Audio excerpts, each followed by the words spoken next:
Buenas noches a todos, le damos la bienvenida a este encuentro virtual denominado Enfermedades Emergentes y Reemergentes, organizado por la Facultad de Ciencias de la Salud de la Universidad Católica de Santa Fe. A continuación les presento a la panelista de este webinar. Ella es la doctora Nora Glastein, médica cirujana egresada de la Universidad Nacional de Córdoba, magíster en drogadependencia y especialista en epidemiología general. Les cuento brevemente la dinámica de este encuentro. La doctora comenzará desarrollando la temática, lo cual tendrá una duración aproximada de 40 minutos y dejaremos los últimos minutos para quienes deseen hacer alguna pregunta, lo cual lo harán mediante el recurso del chat. Bueno, entonces escuchamos a la doctora. Ya te subo tu power. Todo tuyo, Nora. Buenas noches a todos, gracias por querer compartir estos momentos con nosotros. Para nosotros desde Córdoba es muy importante poder compartir la experiencia. Bueno, y tenemos un minuto al último para preguntas o sugerencias o acotaciones que nos vienen siempre muy bien. Esto es una presentación epidemiológica. Vamos a tratar de abordar las enfermedades emergentes y reemergentes con una visión epidemiológica, sobre todo haciendo hincapié en algunas situaciones puntuales como factores desencadenantes y qué acciones podemos realizar para no solamente prevenir, sino promocionar la salud y prevenir esta enfermedad. Vamos a comenzar con un poquito de ubicación. Las enfermedades emergentes y reemergentes, por cualquier tipo de enfermedad, no las podemos ya abordar si no lo pensamos y no lo vemos desde una visión de los determinantes sociales de la salud, entendiendo por tal a todas las situaciones desde que el individuo nace, crece, trabaja, se desarrolla, están expuestos a lo largo de la vida y que pueden acercarlo a la salud o alejarlo de la salud. Así es como tenemos algunos determinantes más cerca de las personas, como son los estilos de vida y las redes sociales, y otros más alejados, como son las condiciones socioeconómicas, culturales y ambientales. Hago hincapié en esto de las condiciones socioeconómicas, culturales y medioambientales, debido a que estas son situaciones que van a ver que a lo largo de la presentación y sobre todo cuando hablemos de factores desencadenantes van a estar muy presentes en la disertación. No solamente en las enfermedades emergentes y reemergentes, sino en realidad están presentes en todas las situaciones de salud. Hay que recordar también que uno trabaja de la epidemiología y de la prevención para modificar todos estos factores, ya sean los cercanos o los lejanos. El epidemiólogo en realidad lo que trata de hacer es abordar estos condicionantes de la salud para modificarlo y así poder acercar a la gente hacia un estado de mayor bienestar y más lejos de la enfermedad. Ahora, yo me acuerdo que cuando comencé a trabajar en salud pública ya a mediados del siglo pasado, a mediados del siglo XX, 1978, 1980, 1985, había algunas situaciones que nos llevaron a pensar de que las enfermedades infecciosas habían comenzado un descenso paulatino en su prevalencia y su incidencia y que nos íbamos a acercar mucho más a las enfermedades crónicas y dejar de lado las enfermedades infecciosas. Las condiciones del medio ambiente, las condiciones de nuevas tecnologías, el uso de los antibióticos, los diversos factores sociales hacían aparentar que las enfermedades infecciosas ya no eran un problema para la salud pública. Tan es así que se habló de la famosa transición epidemiológica, en donde decíamos de que a lo largo de la historia de la humanidad, la característica demográfica del mundo y de los países fueron cambiando, prolongando la vida, y al prolongar la vida aparecían estas enfermedades crónicas no transmisibles. Pero además había toda una transformación en las características demográficas, porque se comenzó a notar un descenso paulatino de la mortalidad en general y un descenso mucho más paulatino, pero descenso al fin, de la tasa de natalidad. Todo eso llevaba a que teníamos poblaciones realmente cada vez más envejecidas. Donde la expectativa de vida en el mundo y en algunos países pasó de ser de 60, 70, 80, 85, 90 y en la última década hasta 95. Esto nos hacía pensar que realmente el problema de las enfermedades infecciosas había sido ya del pasado y que ahora nos teníamos que abocar a las enfermedades crónicas. A mediados o a fines del siglo pasado y comienzo de este siglo, lo que nos pasó es que desde salud pública empezamos a notar que esto no era así, que se producía un acompañamiento de las enfermedades crónicas con el resurgimiento de las enfermedades infecciosas que ya existían o aparecían nuevas enfermedades infecciosas, ya sea virales, bacterianas, por parásitos, lo que fuere, que iban acompañando permanentemente a las enfermedades crónicas. Entonces nos dimos cuenta que la transición epidemiológica podía ser más bien demográfica, pero no epidemiológica, porque a fines del siglo XX y principios de este siglo XXI nos encontramos con enfermedades que aparecían como nuevas o resurgían viejas enfermedades. Antes de entrar a hablar de enfermedades emergentes y reemergentes, vamos a repasar algunos conceptos básicos de epidemiología, pero que nos tenemos que poner de acuerdo todos para saber de qué estamos hablando. Y son estos conceptos que vamos a ver: endemia, epidemia, brote epidémico, clúster, pandemia, emergente y reemergente. Empecemos. Enfermedades. ¿Qué pasó? Ahí está. Vamos a ver la diferencia entre endemia, epidemia y pandemia. Acá tenemos los conceptos generales de lo que es cada cosa. Endemia es la presencia de una enfermedad en un área, en un tiempo determinado, más o menos dentro de los límites esperados. Nunca es algo estático, siempre es dinámico, pero está dentro de los valores esperados. La epidemia es la aparición de un número de casos que superan esos valores esperados, que se pueden ir determinando por fórmula matemática o por el gráfico de corredor endémico, pero siempre la epidemia supera a los valores esperados. Y una pandemia es cuando se alcanza grandes dimensiones geográficas, pasan los límites de un país y entonces se producen situaciones de epidemia que abarcan 1, 2, 3 países o inclusive continentes. Hay que tener presente que tanto la epidemia como la pandemia son situaciones que a la salud pública le preocupa. Así tenemos la endemia, ¿no? Que era aquella patología o fenómeno que se manifestaba en un lugar y en un tiempo determinado y que eso producía un número de casos de la enfermedad que ya es sostenida en el tiempo para ese lugar y para esas situaciones. Hay que pensar de que el número de casos siempre están dentro de los valores esperados y que nunca supera los límites extremos de ese valor esperado. En cambio, la epidemia es cuando el número de casos supera los valores esperados y entonces hay un número mayor de individuos que sufren esa patología para ese lugar y para un tiempo determinado.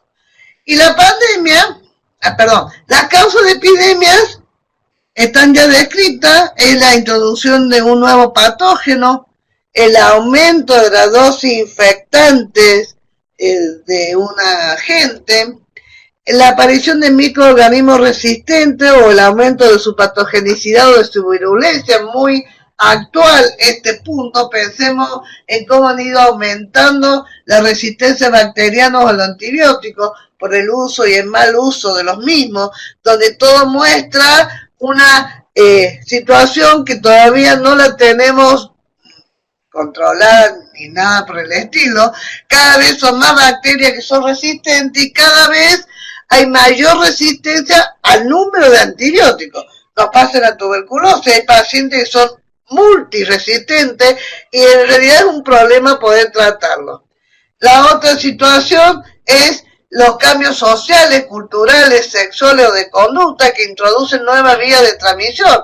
Hace unos días estaba leyendo de que las enfermedades de transmisión sexual conocidas ya aumentaron, no son las que conocíamos habitualmente, sino que hay 3, 4, 6, 8, según el artículo que uno lee, bacterias o virus que ya no se transmitían antes por vía sexual y ahora por los cambios culturales sexuales han comenzado a aparecer. Se me ocurre nombrar la Shigella fraxneri, por ejemplo, que siempre fue una de transmisión ano-mano-boca o por vía de transmisión digestiva y que ahora a través de las distintas pautas culturales del sexo oral y sexo anal y luego el sexo oral de nuevo, favorece la transmisión de esta bacteria. Entonces los cambios culturales son muy pesados en la forma de transmitir las nuevas enfermedades, que repercute muchísimo, no solamente en las causas de epidemias, sino también como en las enfermedades emergentes y reemergentes.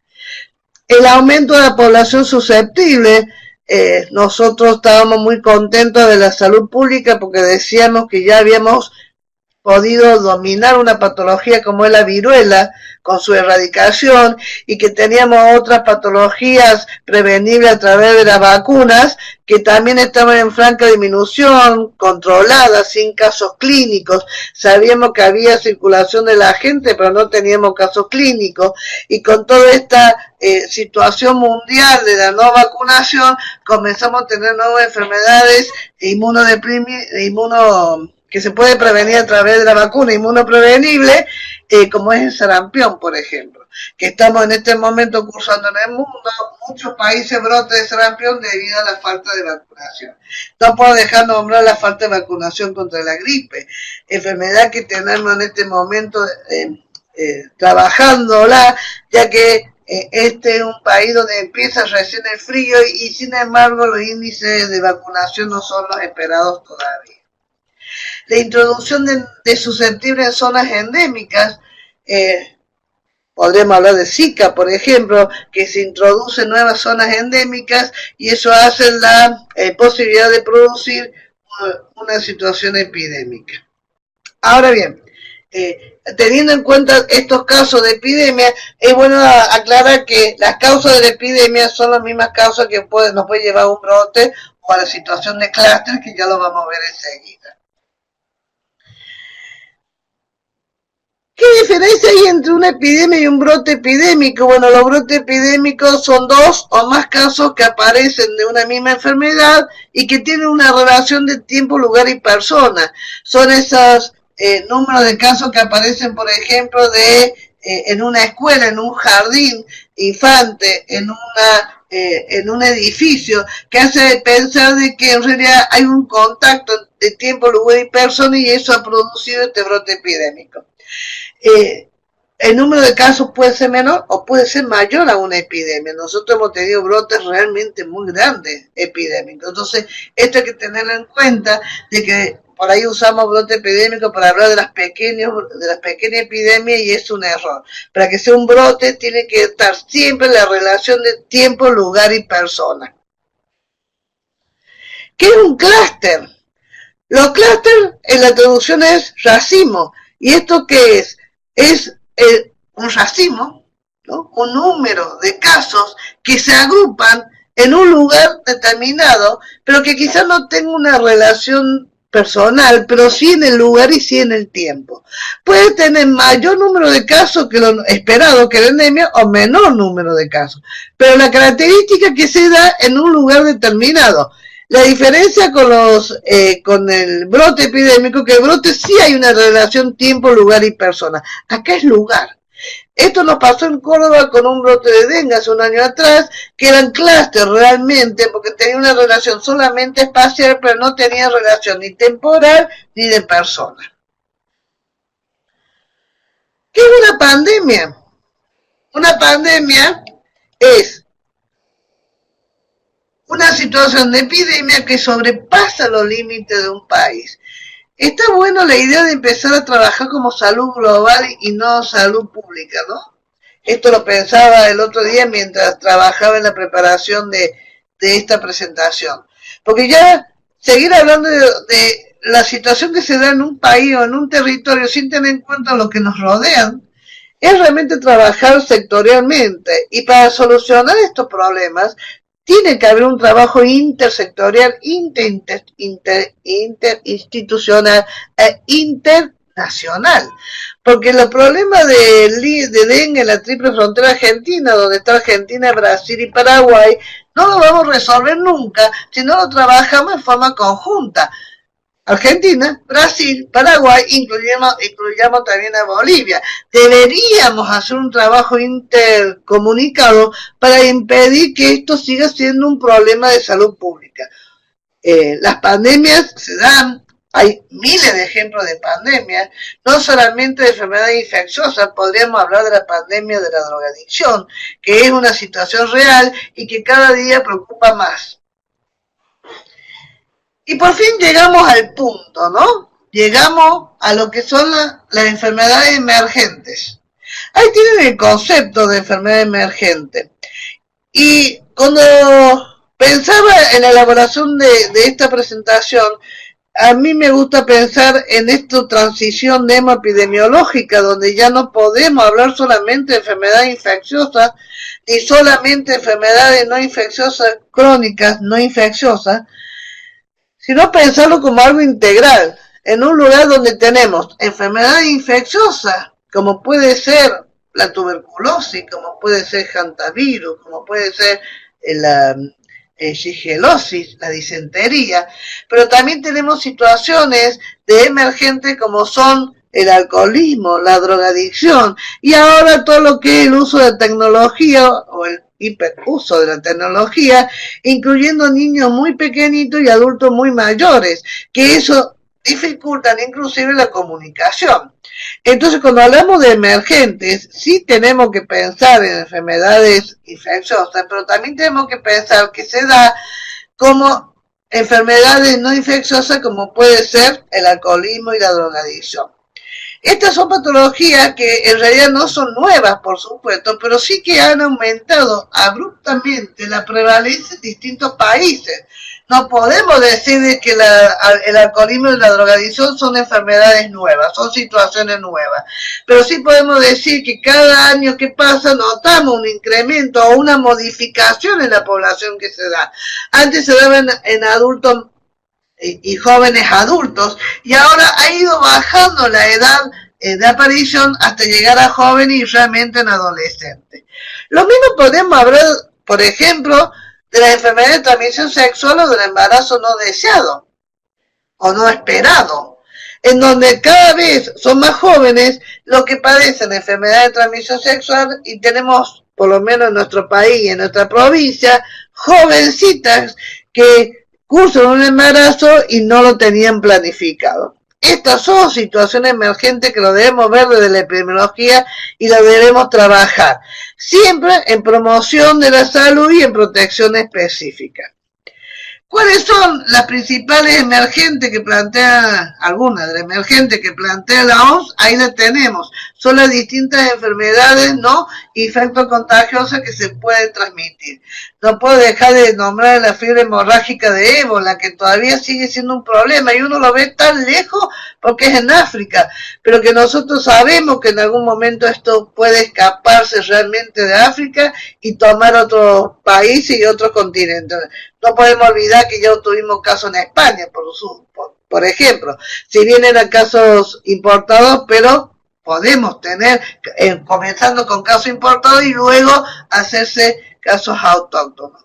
O hablar de la Escherichia coli, ¿no? Esa bacteria que produce diarrea enteroinvasiva y que produce grandes cantidades de casos y que puede llegar inclusive al síndrome urémico hemolítico y que siguen siendo enfermedades emergentes. Y vuelvo a decir, no solamente son emergentes porque son nuevas, sino que son aquellas enfermedades que aumentan abruptamente el número de casos, su incidencia, su prevalencia, si hablamos de aguda o crónica, por lo menos en los últimos 20 años, y hemos notado un aumento sistemático de todas estas patologías.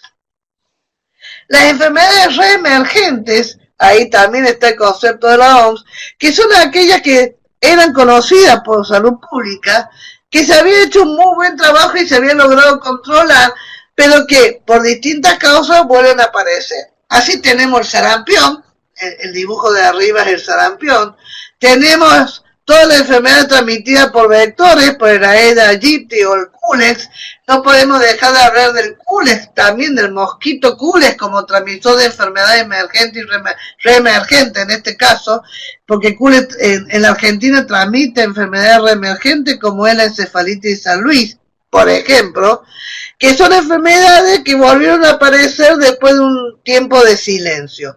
Y no podemos dejar de hablar como reemergente la tuberculosis, con su presencia permanente, pero que en este momento lo que ha cambiado la presentación, no ha cambiado la presentación clínica. Volvemos a ver las famosas cavernas tuberculosas que allá en el antaño, cuando yo comienzo en salud pública, año 84, 83, ay Dios mío, cuánto tiempo ha pasado, veíamos las cavernas tuberculosas, logramos hacer un trabajo de prevención, de buen tratamiento y diagnóstico y prevención de la tuberculosis, y se dejaron de ver estas presentaciones, y en los últimos años volvemos a encontrar pacientes con cavernas tuberculosis, cosa que se veía en el 60, en los 70, en los 50 del siglo pasado.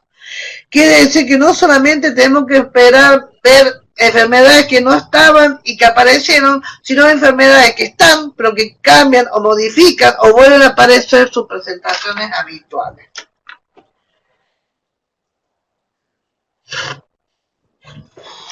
Cuando desde la epidemiología empezamos a trabajar en cómo se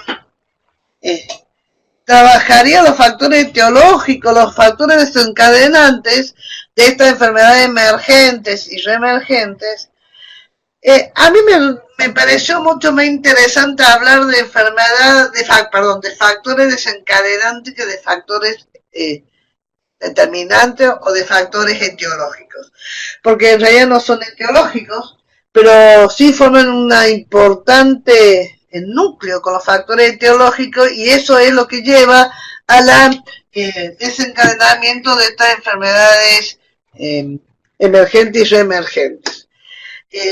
Vamos a ver en cada uno de los puntos que yo planteo, vamos a poner ejemplos y vamos a tratar de ver si lo podemos aclarar. El crecimiento demográfico indiscriminado. A ver, ¿qué queremos decir con esto? ¿Qué se quiere decir con esto? El crecimiento demográfico indiscriminado, lo que está hablando es aquellas poblaciones que tienen cada vez un número más alto de gente, ¿no?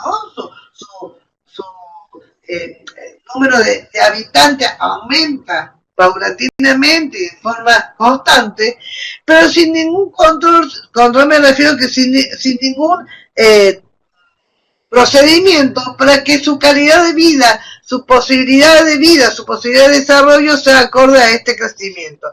Y así comienzan a haber cada vez mayores situaciones extremas que viven hacinados, malas condiciones de vida, que se exponen a situaciones no deseadas como la exposición a vectores y a agentes, y eso lleva a que sea un factor desencadenante. Eso se suma el aumento de la expectativa de vida. Cuando uno habla de que allá por el siglo pasado nuestra expectativa de vida mundial, no estoy hablando de ningún lugar en particular, era de 60, 70 o 80 años, dependiendo de los países, ahora la expectativa de vida es muy alta. Entonces tenemos como un juego ahí demográfico en el cual tenemos un alto crecimiento demográfico, donde la tasa de natalidad y la tasa de infantil, la tasa de sobrevida infantil es alta, y en algunos países con una altísima mortalidad infantil, sumado a que hay un aumento de la expectativa de vida. Entonces tenemos problemas de niños, problemas por la edad, en la edad pediátrica, y problemas de edad gerontológica. Y tenemos así enfermedad infecciosa de niños y enfermedad infecciosa en la edad, en los adultos mayores. Y tenemos enfermedades crónicas en los niños y tenemos enfermedades crónicas en el adulto mayor. Y entonces es ahí cuando yo hablaba al principio de esta situación de transición epidemiológica, viene de la demografía, en donde todos estos cambios llevan a que hay una situación desde la demografía que están influyendo muchísimo en la aparición de la enfermedad emergente y reemergente. No hay en general en nuestros países latinoamericanos como una política demográfica clara que colabore para que este crecimiento sea armónico al crecimiento socioeconómico. A eso me estoy refiriendo, en que no podemos, no hay un crecimiento igual de lo demográfico del crecimiento socioeconómico. Si a esto le sumamos la gran movilización poblacional, esto de que somos un mundo globalizado y hoy estamos acá, mañana estamos en el norte de América, pasado estamos en Europa, dentro de 20 días estamos en África, después volvemos a América Latina. Todo este movimiento favorece una movilización también de las situaciones patológicas y de las situaciones de agentes que lleva a la aparición de las enfermedades emergentes y reemergentes. Perdón, voy a tomar un poquito de agua. A esto se suman los conflictos locales y los conflictos bélicos, que también favorecen a la aparición de estas enfermedades. Uno no puede dejar de pensar en todo lo que se vivió en la Segunda Guerra Mundial, no solamente con los muertos y con los estigmas de la guerra, sino también la aparición de patologías debido a la situación en que se vivía. Y debemos pensar que todo esto desplazamiento poblacional muchas veces no se hace de la mejor manera, sino que se hace en forma precaria. Entonces, esta movilización social no está tampoco estructurada como para que sea en las mejores condiciones. No podemos dejar de nombrar como factor desencadenante las modificaciones del medio en que no estamos, el medio ambiente en donde estamos. Y no solamente estoy hablando de aire, agua, alimento, suelo, sino también hablo del ambiente social. Pero vamos por partes. Vamos a hablar primero del ambiente físico, lo que nos rodea. Ese ambiente tan modificado por el hombre, vamos a decirlo así, tan modificado por el hombre, que también hace de que el ambiente a veces se vuelva desfavorable. Y así se produce el cambio climático, así se producen las alteraciones térmicas. Hay toda una situación de que una cosa modifica la otra, porque así tenemos que modificamos el medio, modificamos las características del clima, y esto nos hace pensar de que esto también debe influir en la flora y en la fauna y en el humano que está en esta zona. El problema de modificación del medio ambiente es un problema serio y es mucho manejado por la actividad del hombre, ya sea actividad ganadera, actividad agrícola, actividad industrial, actividad social, en la cual lleva a modificar estos ambientes. Y a esta modificación del medio ambiente, con la gran producción de los gases de invernadero, esos gases que hacen subir permanentemente la temperatura de la Tierra, y eso favorece un cambio climático muy sostenido, es lo que nos está produciendo todos los cambios estructurales de la población. Y así es como favorece la aparición de enfermedades ya controladas o a la aparición de nuevas enfermedades. Indudablemente que la República Argentina, Córdoba, mi lugar donde vivo, ya no tiene el clima que tenía cuando yo era pequeña. Y hace de esto 60 años, 55 años, en donde uno sabía cuándo empezaba el otoño, cuándo empezaba el invierno, cuándo empezaba la primavera y cuándo empezaba el verano, porque las estaciones estaban bien marcadas. Eso ya no existe más, el hombre ha cambiado esa realidad, y ahora tenemos situaciones donde tenemos o mucho frío o mucho calor, y ya pasamos a ser casi una zona tropical. Que es bueno para alguna cosa, no tenemos mar, eso es lo malo, pero tenemos la sierra, Por lo tanto, es bueno para algunas cosas, pero para otras, como son la aparición de los vectores y reservorios para alguna patología, favorece bastante. ¿Qué es el punto que sigue? Los cambios en el ambiente llevan a un cambio permanente de la composición de vectores y reservorios. A principios del siglo XX, un ministro de salud, Ramón Carrillo, había logrado a través de distintas acciones de la salud pública a frenar y a detener y a controlar la presencia de la Aedes aegypti en la República Argentina. Y eso llevó a bajar y a que desaparezca las enfermedades transmitidas por la Aedes aegypti. En este momento, la presencia de la Aedes aegypti es una realidad y estamos siempre permanentemente viendo cómo se empiezan a transmitir todas las enfermedades a través de este vector. Y no estoy hablando solamente del dengue, estoy hablando del dengue, del zika, del chikungunya, de fiebre amarilla, todos esos virus que son transmitidos por este vector. Como también ha cambiado el medio ambiente y ha modificado la realidad de la vinchuca, ¿no? El vector número 1 de una patología que es prevalente en la República Argentina, que es el mal de Chagas.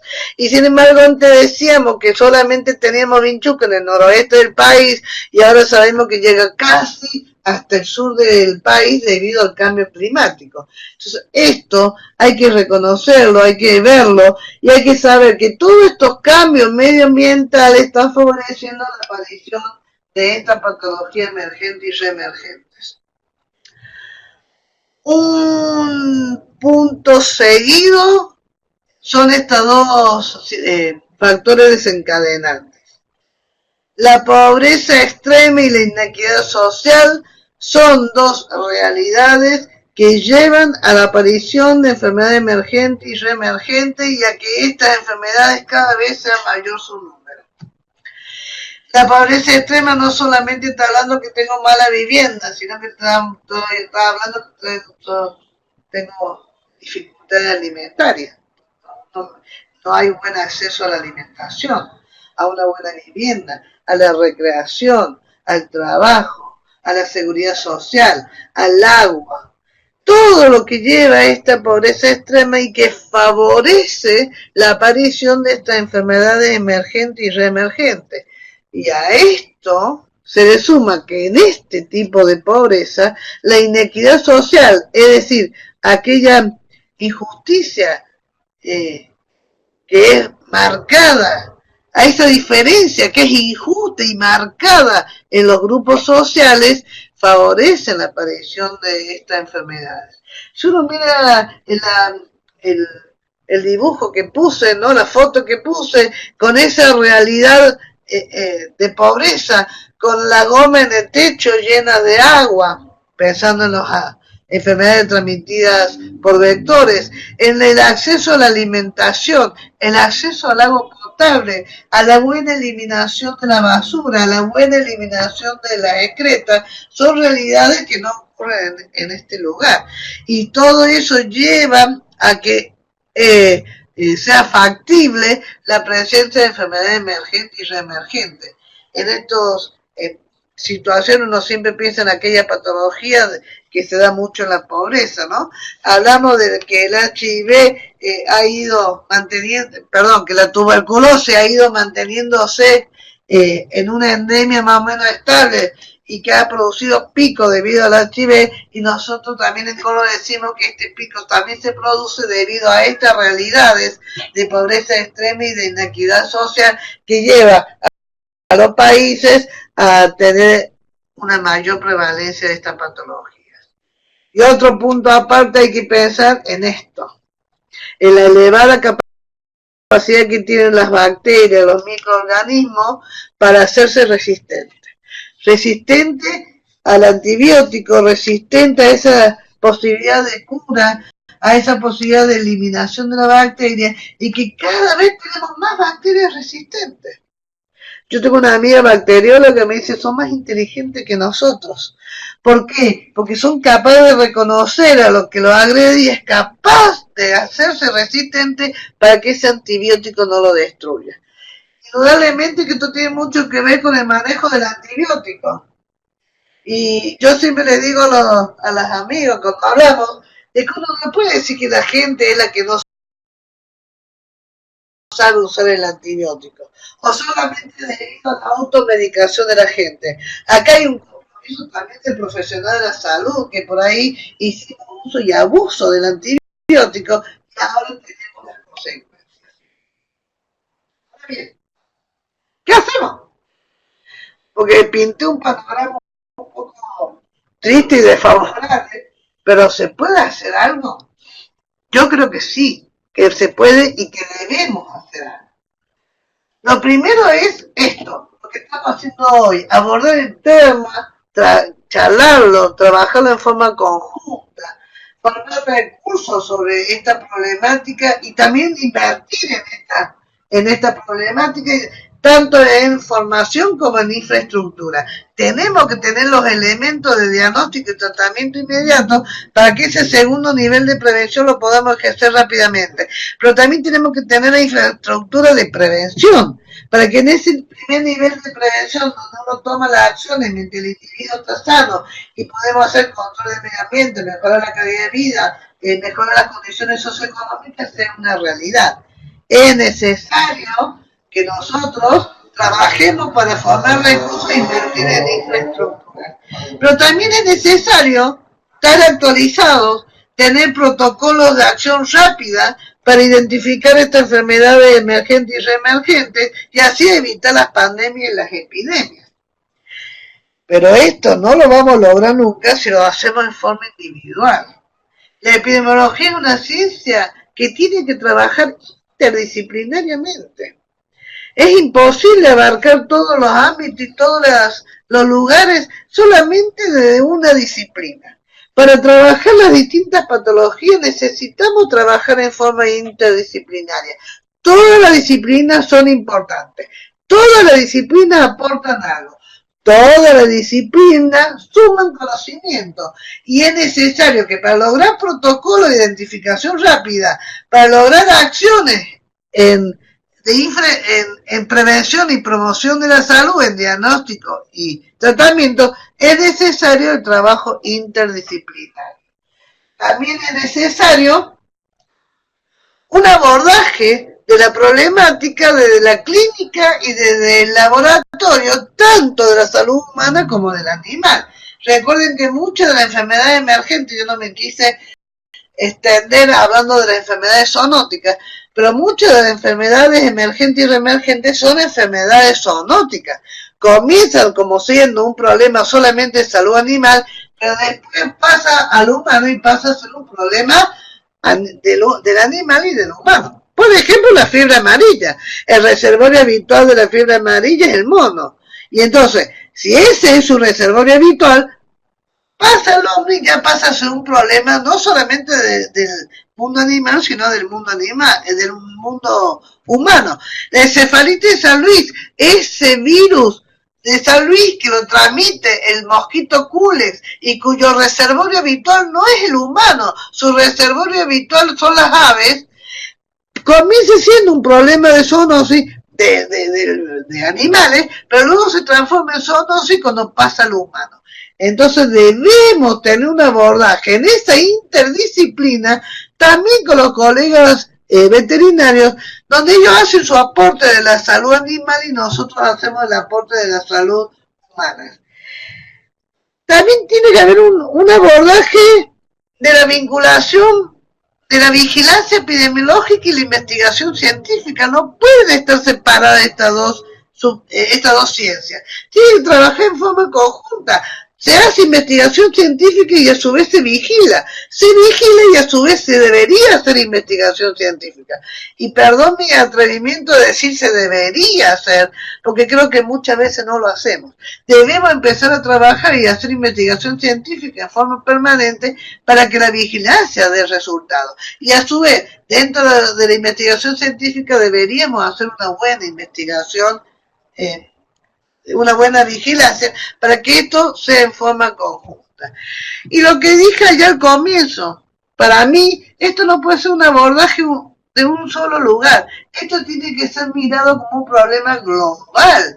Es un problema mundial. No es un problema de la Argentina, no es un problema de Bolivia, no es un problema de Paraguay, no es un problema, es un problema integral, en donde cada país y cada lugar debería hacer sus aportes, más o menos aportes según los recursos, pero deberíamos trabajar en forma conjunta para lograr esa vinculación de vigilancia y de investigación científica, pero no por lugar, sino en forma global. Y fíjense qué interesante lo que estoy planteando, porque estoy planteando que tenemos que hacer el abordaje conjunto, interdisciplinario, tanto humano como animal, haciendo vinculación de la investigación y de la vigilancia, pero no a nivel local, sino a nivel global. Esto era un poco lo que queríamos aportar, lo que quería aportar ahí justo.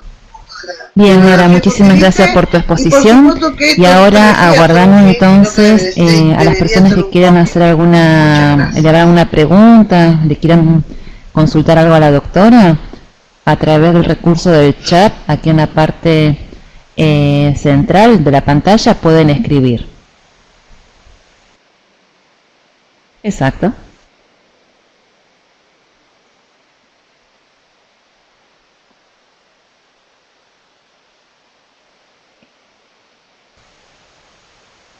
También pueden aportar, ¿no?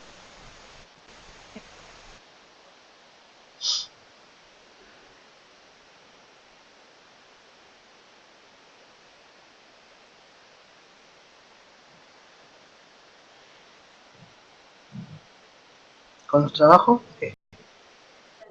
Claudia, amiga, no entiendo. ¿Qué alternativa hay con los trabajos? Trabajo, me imagino que dice. Convenio de frontera. Qué buena pregunta, Claudia. Siempre me hace preguntas inteligentes, en realidad, amiga. Sin eso, sí, entiendo dónde va la pregunta. Sin que haya un trabajo en forma de colaborativa de las distintas fuerzas, ya sea SENASA, Frontera o lo que fuera, de los países involucrados, no podemos hacer absolutamente nada. Y vos lo conocés muy bien porque vos vivís casi en una frontera. Y sabés que si no hay un trabajo mancomunado entre Bolivia y Argentina, con todo lo que eso significa de los convenios de frontera, no podemos lograr nada. Eso está un poquito lento, en mi opinión, pero creo que debemos trabajarlo y apurarlo porque sin eso no podemos hacer nada.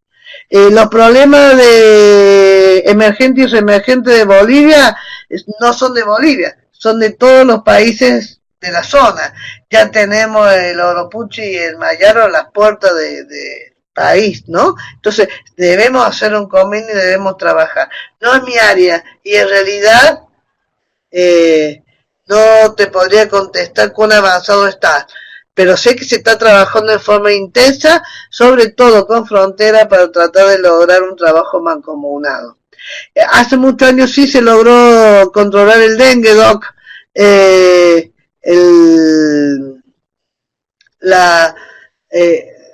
Argentina pudo controlar el dengue a través de la eliminación del vector. En este momento se está trabajando, pero todavía no conozco ningún país que diga que ha logrado controlar el dengue, que haya tenido dengue y que lo haya podido controlar. En este momento sigue siendo una enfermedad emergente y reemergente en realidad. Y a eso se acompaña con enfermedades emergentes. Recordar que la Aedes aegypti no solamente transmite el dengue, sino que transmite la otra arbovirosis, como son Zika y chikungunya, ¿no? Silvia, yo hablo y siempre hablamos de la tuberculosis y la pobreza, porque cuando uno piensa en una enfermedad infecciosa no puede quedarse solamente con que es producida por un agente microbiano, virus, bacteria, hongo, lo que fuera. En este caso es una bacteria. Aquí se suman otros factores sociales, culturales, alimentarios, que favorecen la participación de esta enfermedad. Antes hablamos de la tríada epidemiológica, ¿se acuerdan? Decíamos agente, huésped y medio ambiente, en donde el agente era el agente, en este caso microbiano, el Mycobacterium tuberculosis. El medio era donde se encontraba el individuo, y si vos vivís en un medio donde no tenés calefacción, donde no tenés buena ropa abrigada, donde no tenés agua potable, donde no tenés buena alimentación, donde vivís con un hacinamiento permanente, en donde ese medio favorece la transmisión del Mycobacterium tuberculosis. Recordad que el Mycobacterium se transmite por vía aérea, entonces si una persona lo tiene de pulmón y vive en este medio en donde las condiciones son favorables para la transmisión, y si a eso le suma el huésped donde no está bien alimentado, no está bien vestido, tiene un sistema inmunitario ahí comprometido, pero no por una enfermedad comprometedora, sino por la falta de alimentación, todo eso hace que la posibilidad de enfermarse de tuberculosis sea mayor. Por eso siempre hablamos de que la pobreza es un factor importante, pero no por la falta de plata, de economía, de peso en los bolsillos, por todo este conjunto de cosas que lleva a que las situaciones de extrema pobreza favorezcan la aparición de la tuberculosis. No es casualidad que se hicieran algunas experiencias en personas que vivieron en hacinamiento, sacarla de ese hacinamiento y darle el mejor recepción de vida, el mejor lugar, con mejor alimentación, más calentito, haya disminuido la prevalencia de la tuberculosis. Esto es una experiencia que se llevó hace muchísimos años en Europa, pero que vale la pena recordar. Y no tengo conocimiento que ya hemos hecho experiencia con mosquitos transgénicos en Córdoba. Se está trabajando en el país, pero no particularmente en Córdoba, Claudia. No lo sé, no lo conozco y creo que no.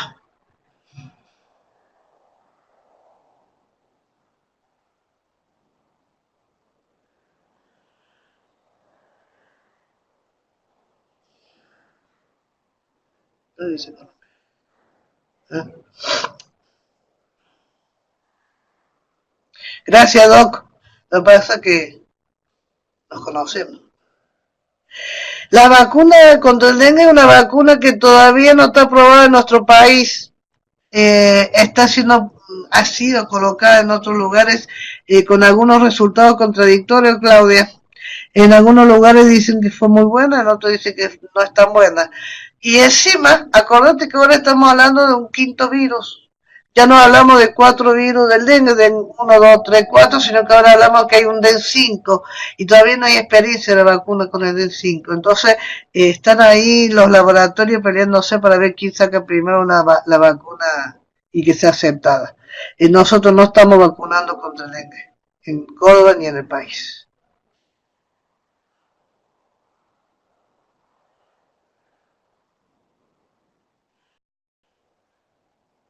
Todavía no tuvimos Mayaro, Claudia, por lo menos no diagnosticado. Y en realidad, y para serte totalmente sincera, no sé si tenemos la posibilidad de hoy todavía diagnosticar Mayaro en Córdoba. Se está trabajando por lograrlo en el país y prontamente en Córdoba, pero todavía no tenemos confirmado caso en Córdoba. Pero sabemos que lo tenemos en la frontera, ¿no? ¿Cómo están ustedes con el tema Mayaro, Claudia?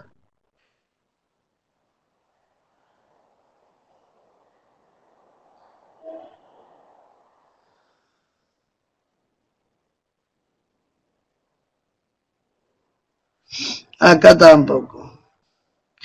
Silvia Mayaro es otro virus, es de la familia de los algovirus, es un virus que lo transmite el mosquito también, y queda un cuadro un poco más leve, pero muy similar al dengue, para hacerlo corto, ¿no?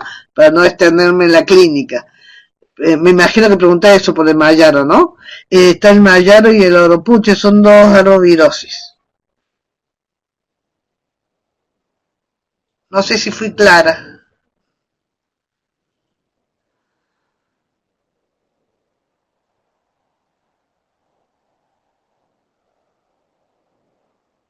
Qué bueno. Gracias, amiga. Gracias, Claudia.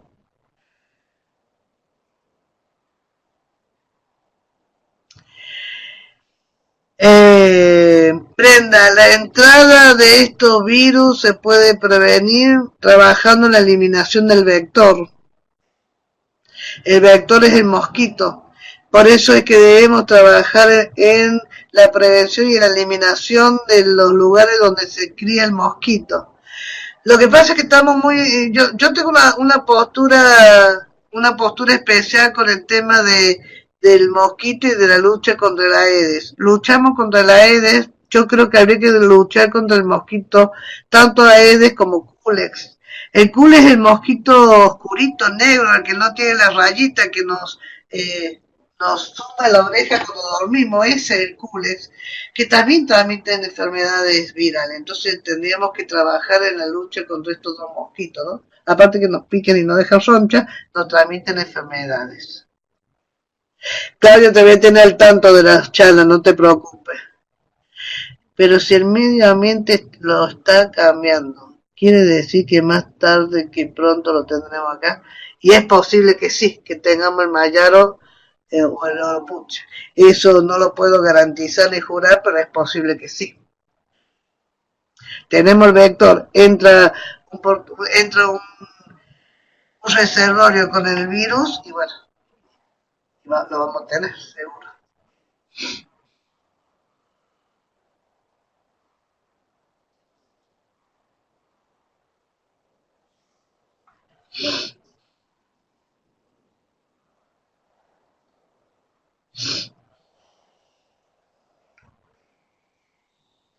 ¿Algo más?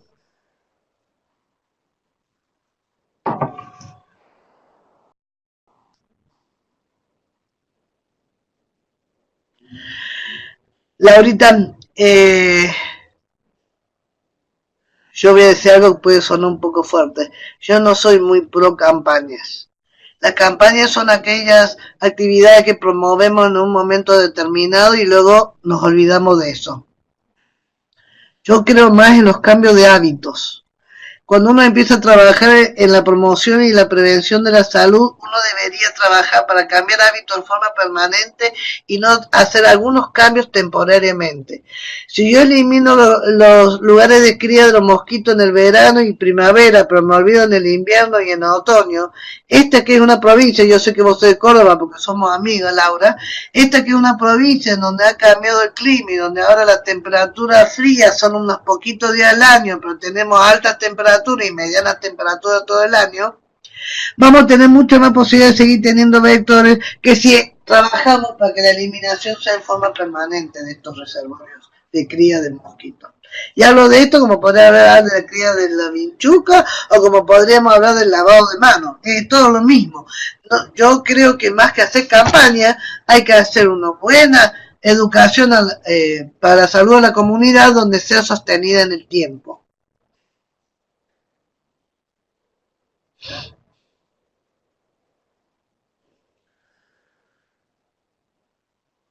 Gracias, Brenda.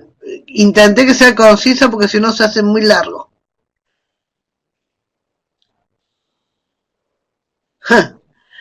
Qué buena pregunta, Claudia. En algunos lugares la juntamos y la ponemos en otros lugares. En algunos lugares la damos vuelta. Y estamos haciendo una campaña ahora para que esté siempre bajo techo y resguardo para evitar que se llenen de agua. Pero no hay un buen trabajo sostenido en el tema de eliminación de cría de mosquitos. Lamento decirlo, esa es mi opinión, pero es así. ¿Está de acuerdo?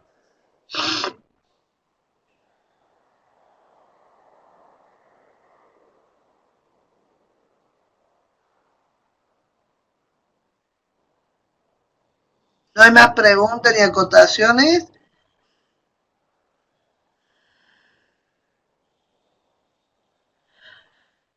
Yo no creo que con esta charlita de 40, 50 minutos hayamos agotado el tema, ni mucho menos, ¿no? Era solamente una introducción y estoy a disposición de cualquiera de ustedes si quieren que en algún momento nos contactemos a través de esta vía o a través de vía telefónica.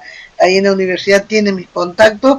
Va a ser un placer que podamos charlar. Sí, bueno, Nora, si te parece vamos cerrando y les recordamos a todos que el próximo martes 4 de junio, también a las 20 horas, continuemos con este ciclo de seminarios web con la doctora Gladstein, quien desarrollará el tema epidemiología y ambiente. Sí, así que están todos invitados.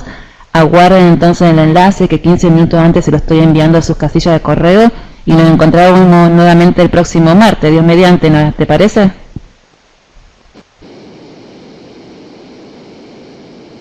Bueno, gracias a todos por habernos acompañado en esta instancia y hasta la próxima semana entonces.